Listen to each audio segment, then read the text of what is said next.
Hey guys, welcome back to my channel. So in today's video, I'm going to be doing a May reading wrap up. So I filmed this video last time, but it turned out kind of bad. I don't like the results. So I've decided to just refilm it again today, and I hope it'll turn out better. As per usual, I'm going to give out the ratings, what I think of the book, whether I recommend it or not, and yeah, I hope you guys enjoy today's video. Obviously, there are a few physical books and ebooks, so I'm going to start off with the physical books I read, then I'm going to move on to the ebooks. So the first book I read in May is Terms and Conditions by Lauren Asher. So this is the second book of the Billionaire series. Okay, I don't know what's happening, but whatever. This is the second book of the Billionaire series. The first book is The Fine Print. I rated this book 4.5 out of 5. It's so good. It's a romance book. The second book talks about a different couple, which is Declan and Iris. Declan is one of the Kane brothers. The first book talks about a different brother, and Iris is actually Declan's assistant. There are many good tropes here, amazing tropes actually. So it has the Grumpy Sunshine trope. It also has the marriage of convenience trope, which is where both of them fake marriage because Iris wants to help Declan to gain his title as a CEO. It's actually kind of a thick book, but I feel like I went through it very quickly, so yeah, I really enjoyed this book. Also, I love this one better than the first book, even though the first book is actually already so good. I also did annotate this book, and I used color tabs that match the cover, and I really love how it looks like. So that's the first book. Okay, the next book I read is Looking for Alaska by John Green. So I've heard amazing things about this book.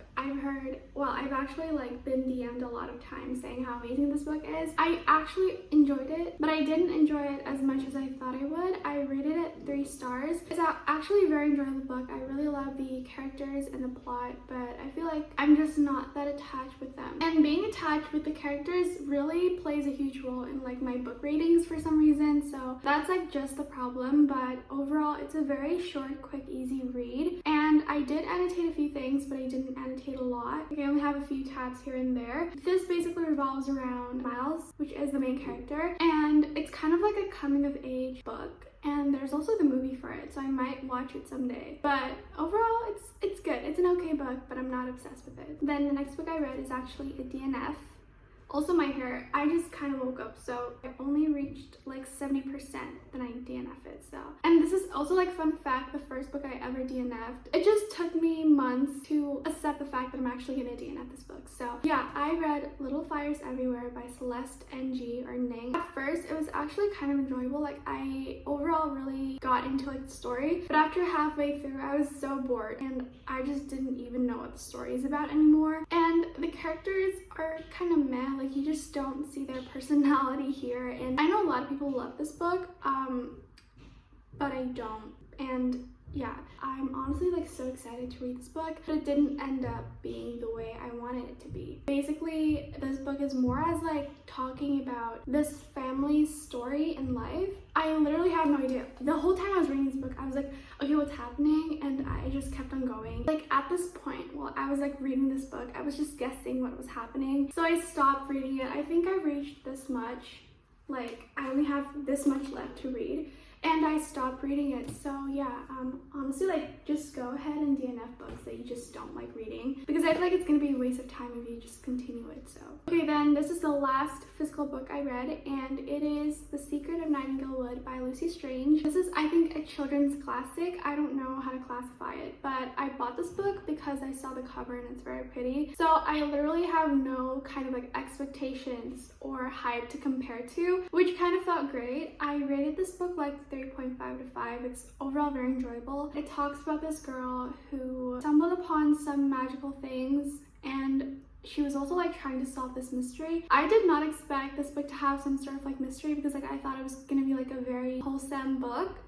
Just by the cover and just by the descriptions in the back, it just looks like some kind of magical fantasy story. It is not. It is mystery with crazy doctors who gives off medications that makes people sleep or something. It's so weird reading that in this book, but I really enjoyed it. I ended up really having a lot of fun reading this book. Also, it's very short, and the font is very big, and the chapters are also very short, so I think I went through it very quickly. And yeah, overall it's a good read, but I wouldn't like reread it. This book is actually very easy to understand as well, so you can just like read it if you want to. Now we're moving on to the ebooks that I read this month. The first one is The Deal by Ella Kennedy, which is the first book of the Off-Campus series. I rated the book 4 out of 5 stars. I have a few pros and cons from this book. The pros is that I love Hannah Wells. She's like one of my all-time favorite comfort characters now, and I don't know, I just always imagine Hannah Wells as Gracie Abrams, which is like one of my all-time favorite artists. And then the next thing I love is that there are like hockey sport romances, and I really love books with like sports as the subplot or something, and I really love that. There are also 4 books in the series, and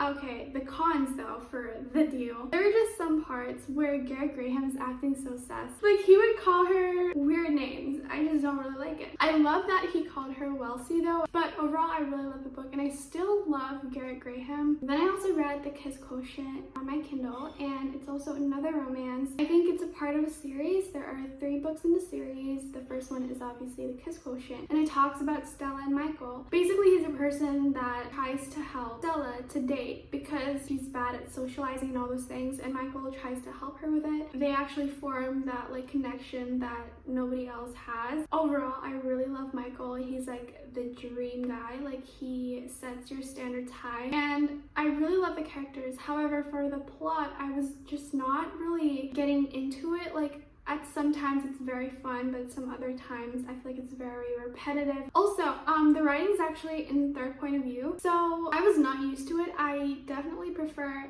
first point of view. I love that we get to see the characters like thinking in their inner dialogue, but this book has like a third point of view, and I'm not really the biggest fan of third point of views. I don't know why, you just don't get really attached with characters, so I think that's the problem. And I would rate this book like 3 stars. It's actually very enjoyable. It's a very quick read, very short, so I think that's fun as well, but I wouldn't say that this book is like the best thing ever. But yeah, I actually do have one other physical book that I read, which is Alice's Adventure in Wonderland and Through the Looking Glass. This is like a classic. I bought this book because of like a character in one of like my all-time favorite series, and he basically like recited a quote from this book, and I was like, you know what, I have to read it because he read it. It's also, if you guys are wondering who that is, it's Connor Cabalt from the Addicted / Cowley Sister series. I rated it 3 stars again. See, that's what I mean. Like I rated so many of these books 3 stars. And I also love the fact that this book actually has like illustrations that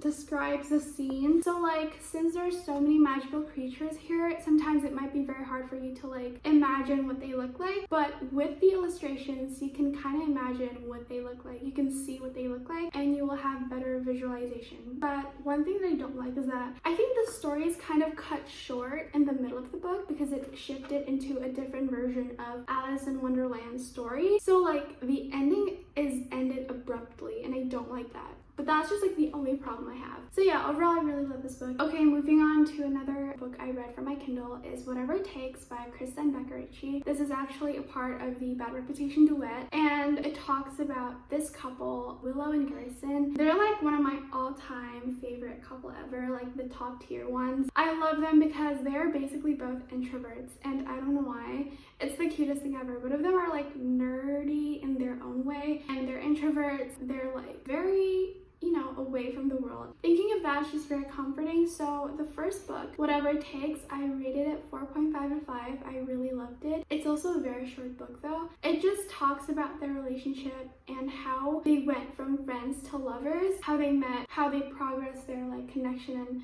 chemistry and all those things. I really loved it. The second book is called Wherever You Are. There's actually also the version where Kristen Becker-Ritchie actually made the whole complete version, like the 2 books combined together into one thick book, and it's called Bad Reputation. I did not read that one because I was afraid that a thick book was gonna make me like have this like reading slump, but I really loved it. I cannot wait to read the second book. And yeah, also they're actually still a part of the Addicted / Cowley Sister series. It's just like a continuation. After you read the series, you could actually read that book. And Whatever It Takes is definitely like my #1 favorite book this month in May. So I think those are all the books I read, and I read a total of, again, 8 books I think. And yeah, overall, I really love this month. Even though I didn't give a single book 5-star, I still really love this month. And I cannot wait to read more books in the future because I have a lot of books now. I bought a bunch of books and I cannot wait to try to read every single one of them. I hope you guys enjoyed today's video. You can like and subscribe if you want to. And I will see you guys in my next video.